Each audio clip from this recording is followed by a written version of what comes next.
All right, so ready to dive into some seriously thought-provoking stuff?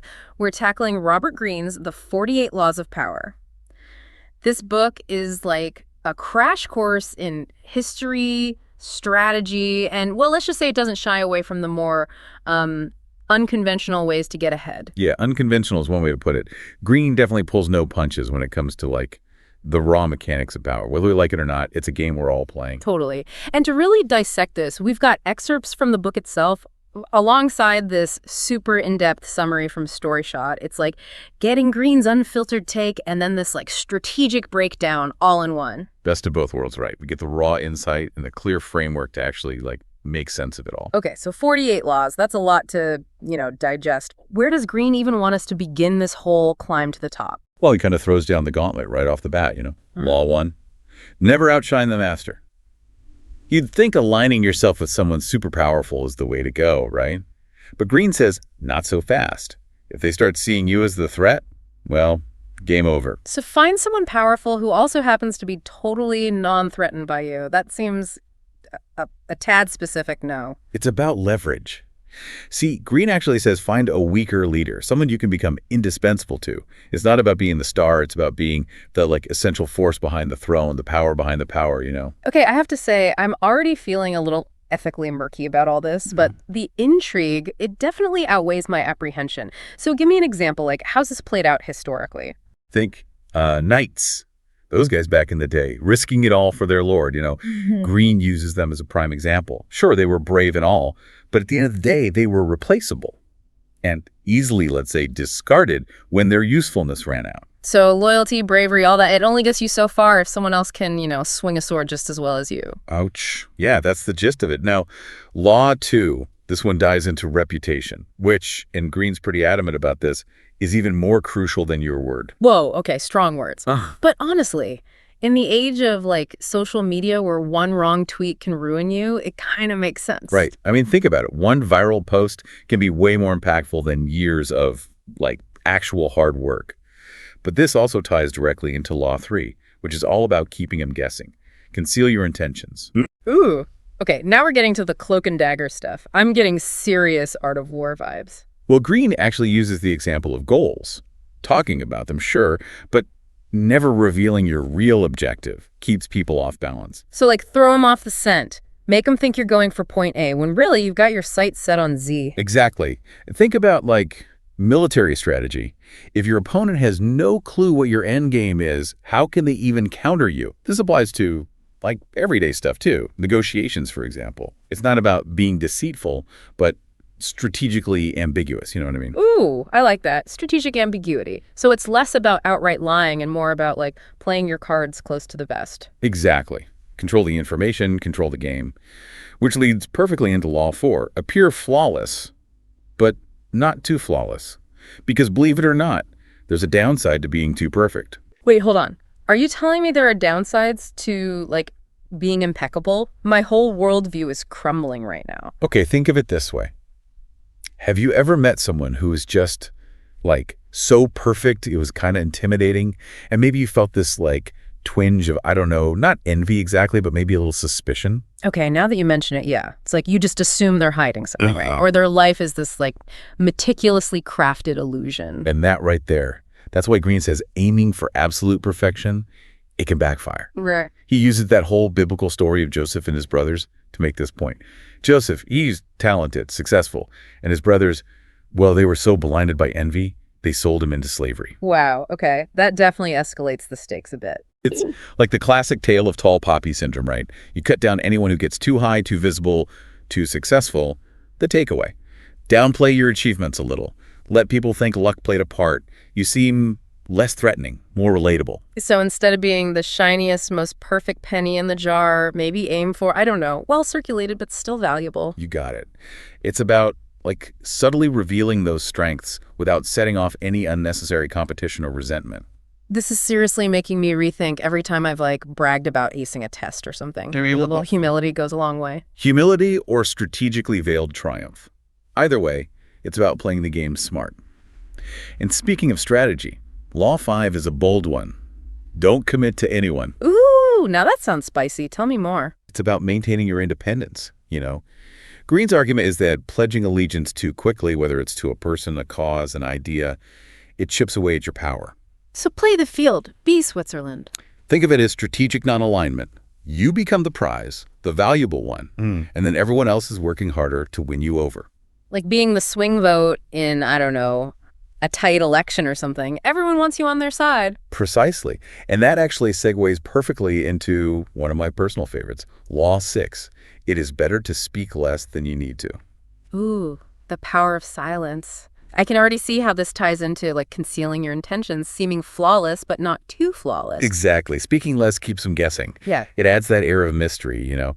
And haven't you noticed, often the people who say the least, they seem the most powerful. It's so true. It's like, think about those historical figures, you know, the ones known for being like super measured with their words, Lincoln, or even like CEOs today, right? They can command a whole room with just one well-placed sentence. Exactly. It's like this aura of, I don't know, gravitas forms around anything they actually do say. Seriously, food for thought. I'm definitely guilty of like over-explaining things sometimes. Greene's probably got me pegged as like totally ripe for manipulation at this point. Maybe, maybe not. Yeah. But you know, that actually takes us right to Law 7.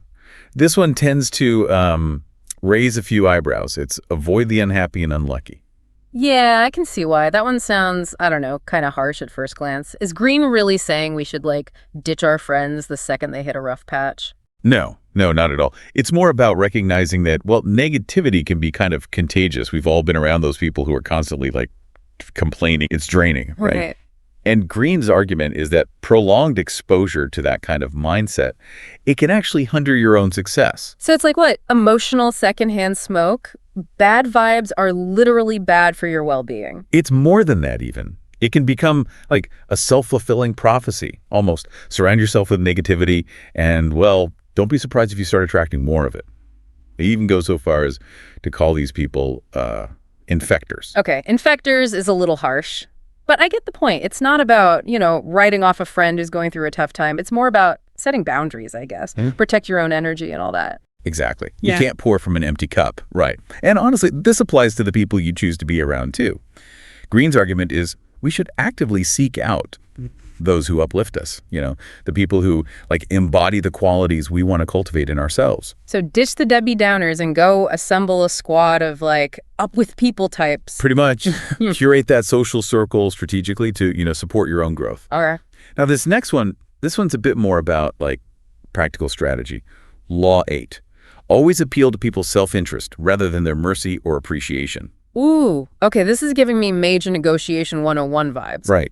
Greene believes that at the end of the day, most people are motivated by self-interest. So whether you want a favor, a promotion, even just someone's attention, frame your request in a way that benefits them. So instead of hoping they're feeling like super generous that day, figure out what makes them tick, what they want, and then appeal to that. Exactly. What are their goals, their fears? Right. Understand those, and, well, you can tailor your approach for, like, maximum impact. Effective, sure, but it also feels a tad, I don't know, manipulative, maybe? Aren't we supposed to appeal to people's better nature? It's about working with human nature as it is, not necessarily condoning it. It's not about being malicious, just strategic. And yeah, sometimes those things overlap, but they don't have to. Think of it like you attract more flies with honey than vinegar, right? But in this case, the honey is a carefully crafted appeal to, you know, their desires. Okay, yeah, I can get behind that. But you'd also have to, like, be able to read the room. Right? Yeah. Sometimes a direct plea for help is the way to go. You're getting it. Adaptability is key. And speaking of which, Law 9 might seem kind of obvious, but it's important. When trying to outsmart your opponents, gather as much information as possible. Knowledge is power, right? Isn't that like basic strategy 101? Sure, but Greene takes it like a step further. He wants you to know your opponents better than they know themselves. Okay, so we're talking like full-on intel gathering here, but how do you even do that ethically? Asking for a friend. It's multifaceted. There's research, observation, networking. But Greene also talks about, like, building relationships, even with rivals. Wait, befriend your enemies to learn their secrets? Is this Machiavelli in disguise or something? Give it more like gaining trust, understanding their motivations, identifying weaknesses. That's powerful intel. I bet. The more you know, the easier it is to, like, anticipate their moves. But isn't that risky? I mean, what's stopping them from playing you at your own game? Well, that's the gamble, right? But the potential payoff. Outmaneuvering your opponent, achieving your goals, that often outweighs the risk, at least in Greene's view. A calculated risk, then. High stakes, potentially high reward. But what about the risks of isolation? Doesn't all this scheming get, I don't know, lonely at the top? That's actually addressed head-on in Law 10. Isolation is harmful. Don't create fortresses to protect yourself. Especially relevant in this day and age, right? It's so easy to get stuck in our own little echo chambers thanks to, the internet and all that. Exactly. Greene argues that isolating yourself, whether physically or emotionally, it actually makes you more vulnerable, not less. Because you lose perspective. Start believing your own hype a little too much. Exactly. You need outside input, to challenge your assumptions and keep you grounded. So even if it's comfy and familiar in our echo chambers, it's not actually doing us any favors. Think of it like a bubble. It might look pretty and shiny, but it's fragile, right? You need those outside perspectives to challenge you, help you grow. So what's the antidote to all this isolation then? More dinner parties, mandatory group texts. Connection. Building those genuine relationships, finding mentors, engaging with communities where you can learn and grow alongside others. It's like that proverb, if you want to go fast, go alone. If you want to go far, go together. Even if you're aiming for a position of power, you still need people you can trust. Precisely. Recognizing that we're stronger together, that's key. Even, or maybe especially, in the pursuit of power. Okay, yeah, that's actually kind of a refreshing take on it all. It makes this whole power game thing seem a little less, I don't know, ruthless. It's about finding that balance. Assertiveness with empathy. Yeah. Strategy with authenticity. I like that a lot. And on that note of finding balance, what other insights does Greene offer? So we're hearing a lot about connection, community, all that, but there's still this underlying, I don't know, current of power dynamics, right? It makes me think about how Greene talked about image, perception, all that. Didn't he say something about reputation being even more important than your word? He did. And honestly, he spends a good chunk of those 48 laws really hammering that point home. And it's not about, being fake or anything. It's more about being strategic, how are you shaping how other people see you? Think spectacle, grand gestures, even just mastering the art of timing. So it's like you're directing your own movie, right? And you're casting yourself in the role of powerful, influential leader, because perception is reality, especially when it comes to power. Exactly. And think about the leaders who capture our attention, right? The ones who inspire us, right? Yeah. They usually have this aura of confidence, competence, maybe even a little, I don't know, mystique thrown in there. It's about projecting the image of the power you want to embody. It's like that saying, dress for the job you want. But this is that idea on a much grander scale, right? You're not just wearing the clothes, you're inhabiting the whole presence of someone powerful. Nailed it. And remember how we were talking about the power of silence? Well, Greene also talks a lot about using language strategically. It's not just what you say, it's how you say it. Okay, hold on. Gotta write this down. He believes that, language, when it's used skillfully, it can be incredibly persuasive. A well-placed compliment, a carefully worded argument. These things can, sway opinions, disarm your opponents, all that. So a little charm goes a long way. Yeah, I can get behind that. Though it does feel I don't know, walking this fine line between charming and, well, downright manipulative. There's a fine line, for sure. And honestly, that's something super important to keep in mind with, all of Greene's laws. He's basically giving you the tools, right? But it's ultimately up to you to decide how you're going to use them. It's like that whole with great power comes great responsibility thing, but I guess in this case it's more with great knowledge of power dynamics comes great responsibility. Nicely put. Greene would definitely argue that, the most effective leaders, they're the ones who understand these dynamics, and then they use them, judiciously. Ethically. So it's not about, becoming some ruthless tyrant or something. It's about figuring out how to navigate, the real complexities of human relationships in a way that ideally benefits everyone involved. Exactly. Finding that sweet spot between, being assertive but also empathetic, strategic but also authentic. It's a balancing act for sure. Well said. This has been quite the deep dive. Seriously.